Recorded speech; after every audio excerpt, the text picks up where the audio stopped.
Thank God Ayan Kapoor एक property agent जिसने जिंदगी में कभी कुछ अच्छा नहीं किया, अपने कर्मों की वजह से हेवन और हेल के बीच की दुनिया में लटक जाता है।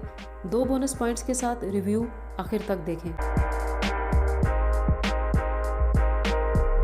अयान कपूर ब्लैक मनी और बेईमानी का बिजनेस करते करते बहुत अमीर हो जाता है, लेकिन नोटबंदी की वजह से उसका सारा पैसा रद्दी बन जाता है। उस पे 16 करोड़ का कर्ज चढ़ जाता है। अपना कर्ज चुकाने के लिए वो अपना घर बेचना चाहता है, लेकिन अपने गुस्से की वजह से उसकी हर डील खराब हो जाती है। वो मंदिर जाके भगवान को लालच देता है कि वो उसका कर्ज उतरवा दे तो वो भगवान पे बड़े से बड़ा चढ़ावा चढ़ाएगा।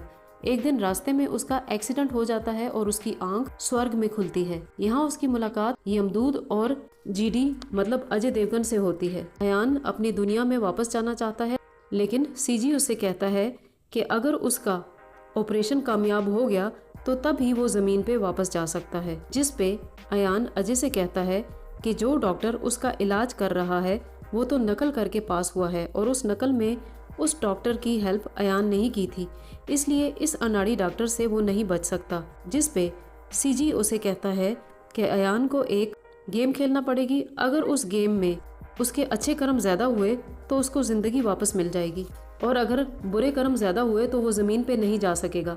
आगे सारी फिल्म यही बताती है कि अयान ने क्या क्या कांड और बुरे कर्म किए अपनी लाइफ में। अयान ने तो कभी कोई अच्छा काम किया ही नहीं। उसने अपना घर जलाया है जिसका इल्जाम उसने अपनी बहन को दे दिया है। वो अपनी बीवी की सक्सेस से जलता है। अपनी माँ के आम खाने के तरीके से उसे घिन आती है। वो लोगों की मजबूरियों का फायदा उठा के उनसे महंगे घर सस्ते में खरीद लेता है। गुस्सा हद से ज्यादा करता है, लोगों पे हाथ उठाता है, बहुत सारी लड़कियों को धोखा दे चुका है। उसके अंदर लस्ट कूट कूट के भरी है। अपनी फैमिली से उसे कोई मोहब्बत नहीं। एक अजीब सी रेस में भाग रहा है बिना ये जाने कि इस रेस का सिरा कहाँ पे है। वो गॉड को भी लालच देता है। अब इतने खुदगर्ज इंसान को सीजी वापस दुनिया में जाने की अपॉर्चुनिटी देता है या नहीं, वो सब देखने के लिए ये मूवी मस्ट वॉच है।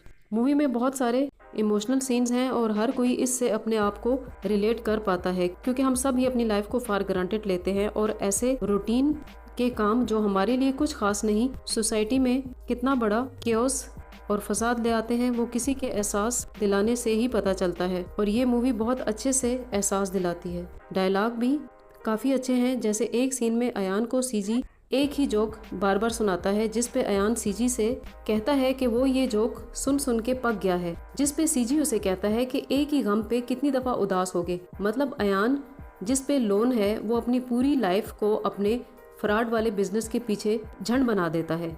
एक डायलॉग है कि तुम्हें इतने बड़े व्हाइट बोर्ड पे सिर्फ ब्लैक डॉट ही क्यों दिखा। मुझे तो सबसे खूबसूरत सीन बैंक वाला लगा, जिसमें एक डाकू घुस आता है।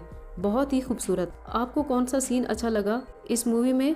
Write down in comments. Message काफी स्ट्रॉन्ग है कि कैसे हम अपनी ही बनाई हुई मुश्किलों में फंस के एक दिन मौत की नजर हो जाते हैं। फिर ये कि गॉड भी उसी की मदद करता है जिसमें इंसानियत है और बुरे को खुला छोड़ देता है। मूवी 2 घंटा 20 मिनट की है। स्पीड 1.5 टाइम्स करके देखने से भी मूवी समझ में आ जाती है। मूवी के पहले 20 मिनट थोड़े बोरिंग हैं, क्योंकि उनमें कॉमेडी जबरदस्ती की लगती है और हॉलीवुड मूवीज से कॉपी लगती है। अब बोनस पॉइंट्स। ये मेहमान विजिट करने आता है अयान कपूर को, तो साथ ड्रिंक की बोतल लेके आता है। अब ऐसा वेस्टर्न कल्चर में तो होता है, लेकिन इंडियन कल्चर के लिहाज से ये सीन बहुत ही ओवर और ऑकवर्ड लगता है। एक और सीन में सिद्धार्थ के साथ किसी लेडी को बाथ टब में दिखाया गया है, वो भी जबरदस्ती का बहुत ही सस्ती सी हॉलीवुड की मूवी से कॉपी लगता है। मैंने मूवी को 5 में से 3 पॉइंट्स दिए हैं। 1 पॉइंट कटेगा मूवी के शुरू के 20 मिनट बोरिंग होने पे और फीके मजाक पे। 1 पॉइंट कटेगा कुछ सीन्स को जबरदस्ती वेस्टर्न लुक देने पे।